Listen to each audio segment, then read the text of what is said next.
Самая страшная женщина в истории современного человечества, злая шутка природы или человек из другого мира.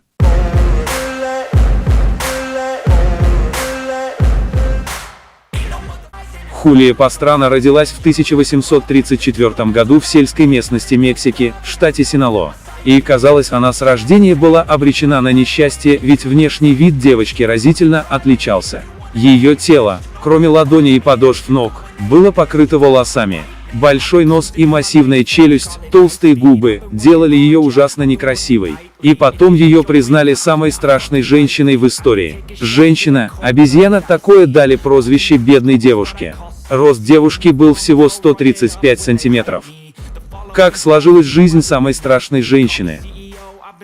Сегодня мы знаем, что Хулия страдала от редких врожденных заболеваний, синдром акромегалии и гипертрихоза. Но в то время такие люди, как Хулия, вызывали любопытство людей, и поэтому создавались всевозможные цирки уродов, где таких людей показывали как диковинных мутантов. Хулия Пастрана говорила на 3 языках, умела петь, танцевать, шить, да и характер у нее был мягкий, но люди видели в ней только гибрид человека и обезьяны. До 20 лет она находилась под опекой губернатора. В его доме она работала горничной, но потом она связалась с шоуменом Рейцем и стала путешествовать с его цирком уродов.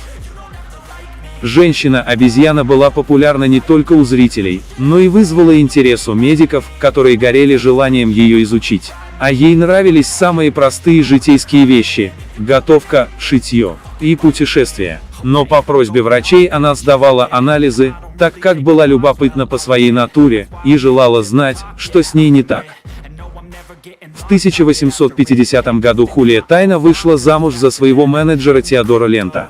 Многие предполагали, что мужчина женился на ней, опасаясь потерять свою самую известную звезду, проносящую хороший доход. Но она его действительно любила.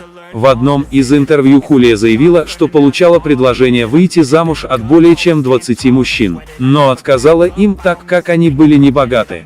Вероятно, в их предложениях она видела корысть и жажду наживы, и Теодор имел деньги за ее счет, но она заявляла, что счастлива с ним. Женщина всю свою жизнь испытывала унижение от самых разных людей, и супруг не щадил ее. Так, гастролируя по России, ее выступления рекламировались в газетах и всегда сопровождались сарказмом, мол, женщина-обезьяна ищет пару в России. Но гастроли по России стали последними. В Москве Хулия умерла через 5 дней после родов. Ее новорожденный сын прожил всего 3 дня. Почему тело Хулии и ее ребенка не было предано земле? Ее муж не хотел отказываться от гастролей и денег, которые приносила ему такая необычная супруга.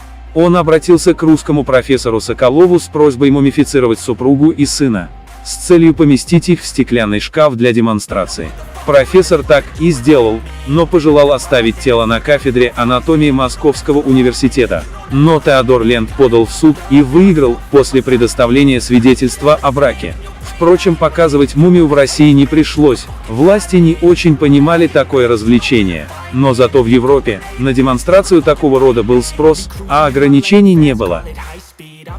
Позже Лент женился на подобной женщине с уродством. Он демонстрировал свою новую супругу, представляя ее как сестру умершей Хулии. Иногда он сдавал мумии жены и сына в аренду музеям. А после его смерти право на мумию заявила супруга, продолжив выставлять себя и мумию Хулии на показ.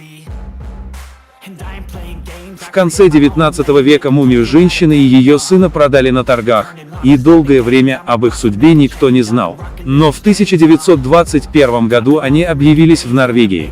Мумии выставлялись в частном доме ужасов. Пришедшие в 1943 году нацисты желали уничтожить мумию, но их убедили, что это хороший источник пополнения казны, и мумию сохранили. Во время войны и после нее люди могли посмотреть на самую страшную женщину. В 1970-х годах планировался тур с мумиями по Америке. Но это решение вызвало шквал негодования.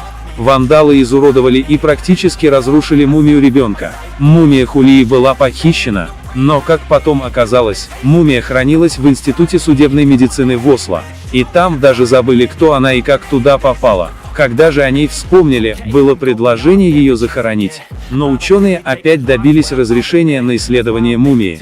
И только в 2012 году университет принял решение вернуть тело в Мексику. Прошло 150 лет, прежде чем тело Хулии нашло покой.